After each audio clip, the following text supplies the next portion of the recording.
আজি ঈশ্বৰ শ্ৰী শ্ৰী হাতীসত্ৰত মই আমন্ত্ৰণ কৰি আনিছিলোঁ এটা স্বাস্থ্য পৰীক্ষাৰ কাৰণে, বিশেষকৈ কেঞ্চাৰ ৰোগৰ ওপৰত সজাগতাৰ ওপৰত এটা আলোচনা চক্ৰ আছিলে আৰু বাকী সকলো বেমাৰৰে এটা হেল্থ চেকআপৰ কাৰণে আনিছিলোঁ।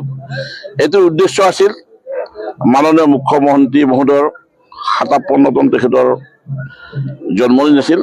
সেই জন্মদিনৰ সংগতি ৰাখি মই 4টা বৰ্ণাঢ্য কাৰ্যসূচী মই হাতত লৈছিলোঁ। প্ৰথম 1 তাৰিখৰ দিনে তেওঁৰ জন্মদিনৰ দিনাই শুৱালকুছি, হাজো, হালগাঁও বিস্তৃত যিবিলাক আমাৰ হস্পিটেল আছে, চৰকাৰী হস্পিটেল, তেওঁলোকক মই মিঠাইৰ পেকেট এটা কৰি দিছিলোঁ।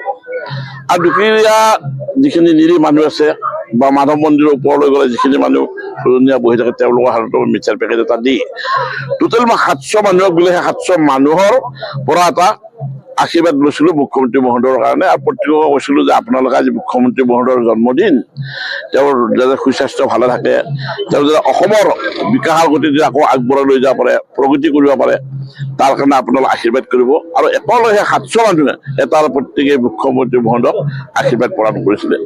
দ্বিতীয় কাৰ্যসূচীটো আছিলে আজি এই ঈশ্বৰ হাতীসত্ৰত মই হেল্থ চেকআপ কৰোঁৱেই। এই বিশেষকৈ আমাৰ কৰ্কট ৰোগৰ ফলত আজিকালি বৰ ভয়াৱহভাৱে এই বিয়পি গৈছে।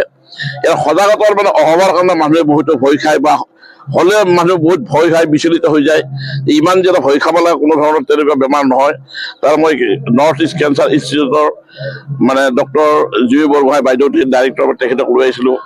হেল্থ চিটি ডাক্তৰ আনিছিলোঁ। আৰু বাকী মানুহৰ যি প্ৰেছাৰ, ডায়েবেটিছ, যিয়ে সৰু সুৰা বেমাৰ আজাৰ থাকে, এটা বিনামূলীয়া চিকিৎসাৰ ব্যৱস্থা কৰিছিলোঁ। এইটোৱে মুখ্যমন্ত্ৰীৰ তেখেতৰ জন্মদিনৰ কাৰণে মই কৰিছিলোঁ।